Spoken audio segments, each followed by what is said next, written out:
तो WBC का full form है व्हाइट ब्लड, क्या है इसका?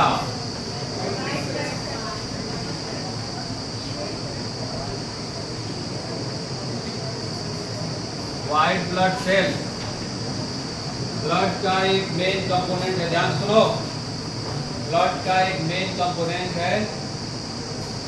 और जैसे आरबीसी में न्यूक्लियस नहीं होता, WBC के सभी कोशिकाओं में न्यूक्लियस पाए जाते हैं। और न्यूक्लियस के पाए जाने का जो तरीका है वो भी अलग अलग होता है।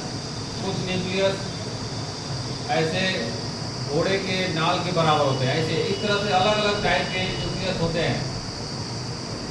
और इनके साइटोप्लाज्म में ग्रेन्यूल पाए जाते हैं। ग्रेन्यूल मतलब कण। WBC के साइटोप्लाज्म में ग्रेन्यूल पाए जाते हैं और उस ग्रेन्यूल के पाए जाने की वजह से ही WBC को दो भागों में बांटा गया है। ठीक है,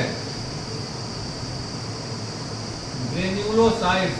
और WBC को इंग्लिश में कहते हैं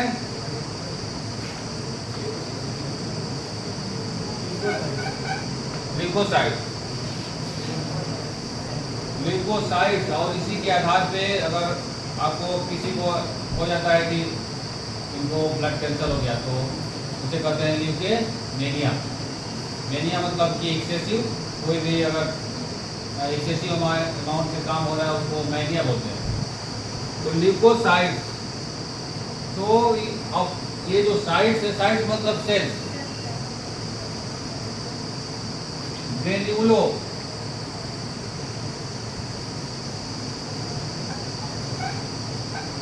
जिसमें साइटोप्लाज्म में ग्रेन्यूल होते हैं मतलब कण होते हैं, और जिसके साइटोप्लाज्म में कण नहीं होते उसे कहते हैं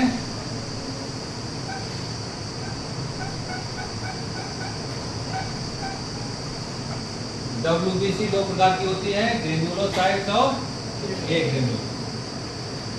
अब ग्रेन्यूल थोड़ा सा बता दिया गया है, डिफिकल्टी लेवल बढ़ गया है। अब ग्रेन्यूलोसाइट्स दो तीन प्रकार की होती हैं।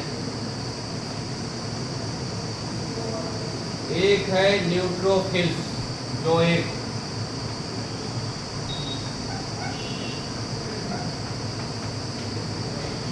ठीक है, जिसके साइटोप्लाज्म में ग्रेन्यूल पाया जाता है। और दूसरा है बेसोफिल, और तीसरा है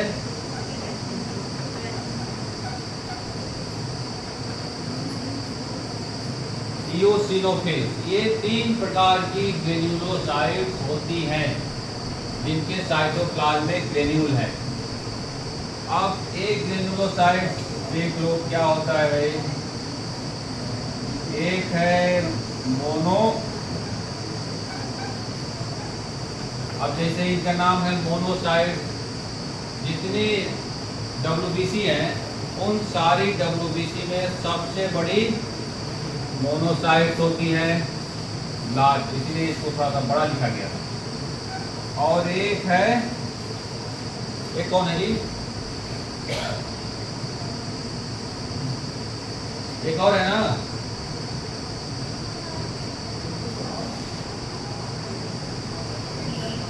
एक कौन है, मोनोसाइट्स और बहुत अच्छे आप लोग जानते हैं लिम्फोसाइट। ये 5 प्रकार की WBC होती हैं। अब इनका काम और आकार और आकृति ये सभी अलग अलग होते हैं, और थोड़ा सा हम लोगों को समझ लेना है कि कौन क्या काम करती है। सभी WBC का एक ही पर्पज है कि हमारे या जीवों के शरीर में कोई भी अगर बाहरी पदार्थ आता है तो उसको मारने में या रोकने में सहायता करती है। कोई भी बाहरी पदार्थ अगर इंटर कर गया, क्योंकि हमारे शरीर के इम्यून सिस्टम का एक मेन पार्ट है। तो इम्यून सिस्टम की दो विशेषता है, एक विशेषता है कि इम्यून सिस्टम हमारा किसी भी बाहरी चीज को जो एक बार अंदर आया है उसको पहचान लेता है, रिमेम्बर। और दूसरी चीज कि वो अपनी सेल और बाहरी सेल को डिफ्रेंशिएट करता है, ये अपनी सेल है और ये बाहरी है। तो बाहरी सेल को मारने की जो टेक्निक है, यही टेक्निक में सारी कोशिकाएं शामिल रहती हैं।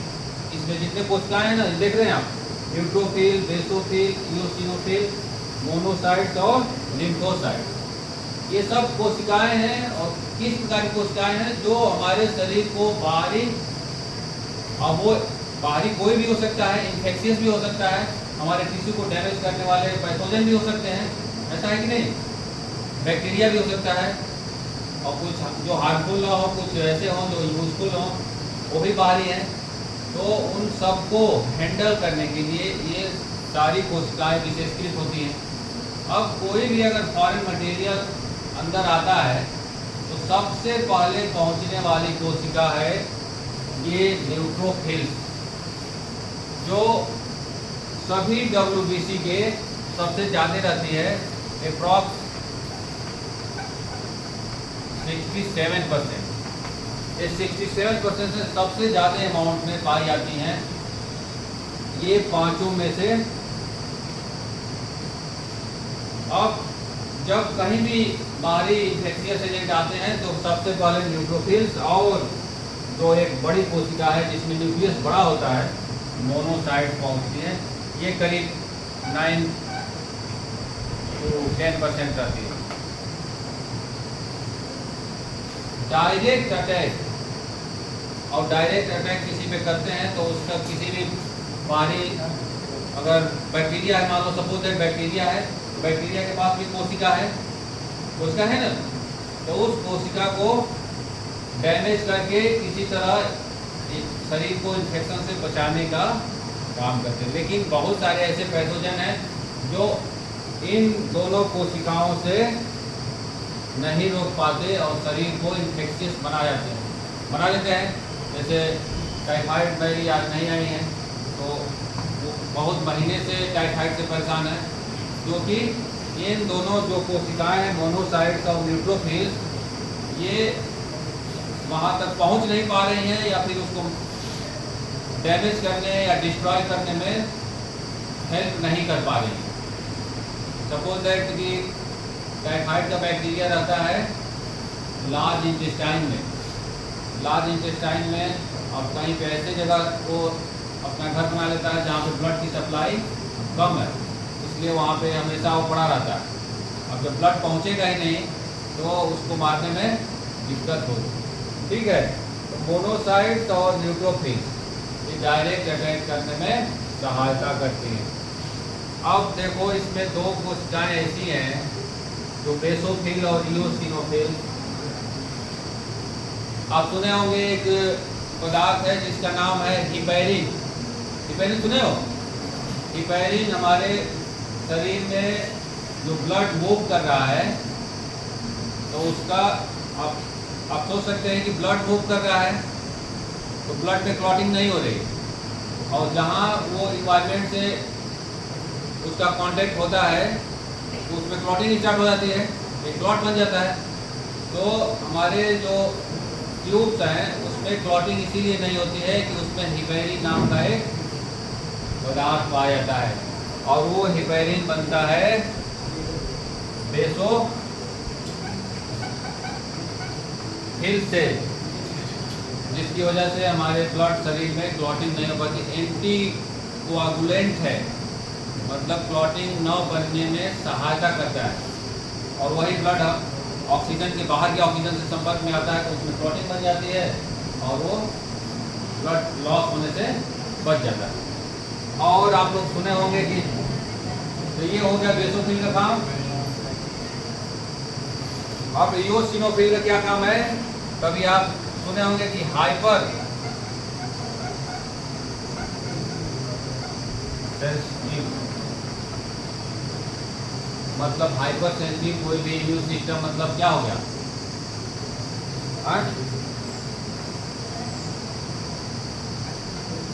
एलर्जी, कभी कभी एलर्जी होने लगती है स्किन पे, दाने हो गए। तो अगर अब इनका अमाउंट सबसे 0.1 to 2% रहता है। अगर आपके ब्लड में इओसिनोफिल्स बढ़ी हुई है, मतलब एलर्जी के चांसेस ज़्यादा हैं। इनको लगता है कि शरीर में इन्फेक्शन कोई है, तो वो ज़्यादा से ज़्यादा एक्टिव हो जाती है और इन्फेक्शन रहता नहीं। मान लो कभी धूल के कण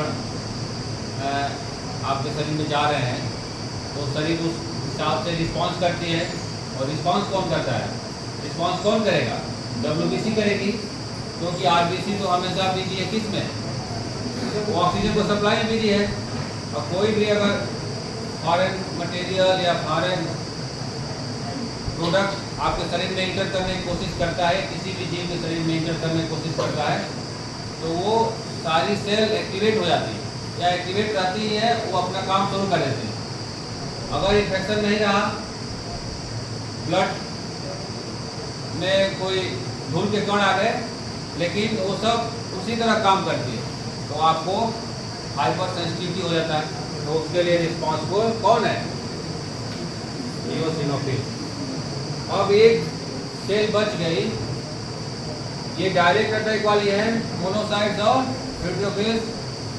इनका काम है हिपेरिन बनाना, इनका काम है एलर्जी। ये हो गया। अब एक बच गया जिसको कहते हैं लिम्फोसाइट्स। लिम्फोसाइट्स का काम थोड़ा सा हम लोग डिटेल में पढ़ लेते हैं।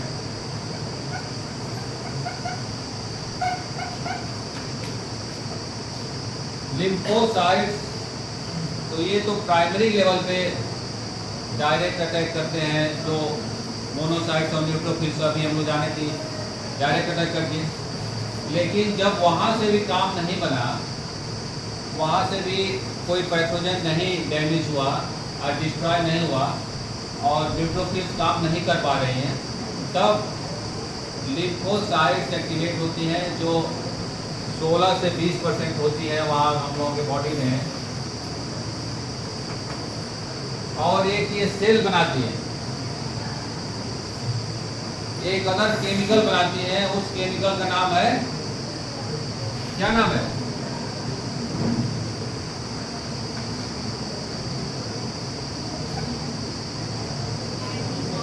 एंटीबॉडी।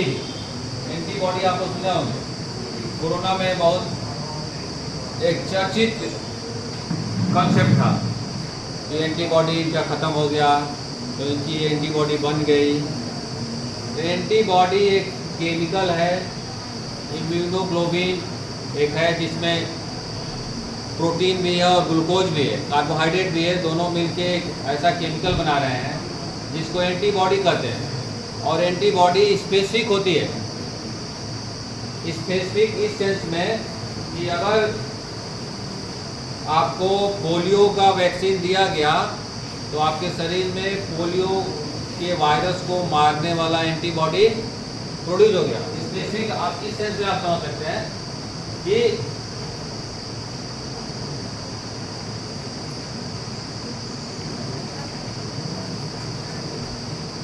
ये रिमेंबर मतलब इसके पास मेमोरी है।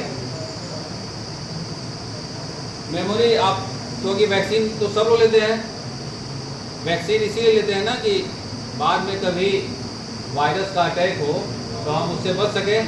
अभी आपका हाथ कट जाए तो आप क्या लेते हैं? टेटनस का वैक्सीन लेते हैं ना। तो टेटनस का वैक्सीन इसीलिए लेते हैं कि जो टेटनस का बैक्टीरिया है उससे हम बच जाएं। तो जब वैक्सीन ले लिए तो हमारे शरीर में एंटीबॉडी बन गई, अगर वो अटैक किया तो हम ऑलरेडी प्रिपेयर है। तो एक गेराफ है ना, तो ये एंटीबॉडी स्पेसिफिक होती है कि हमको एक टेटनस वाला ही एंटीबॉडी बनाना है, हमको एक कोरोना वाला ही एंटीबॉडी बनाना है, जो केवल कोरोना पे ही काम करेगा। वैक्सीन का प्रिंसिपल या सिद्धांत इसी तरह काम करता है कि स्पेसिफिक एंटीबॉडी प्रोड्यूस, और जो कभी उसका बैक्टीरिया या वायरस आया तो वो उसको मार दिया। तो वो होता है लिम्फोसाइट 2 टाइप्स के होते हैं। एक होता है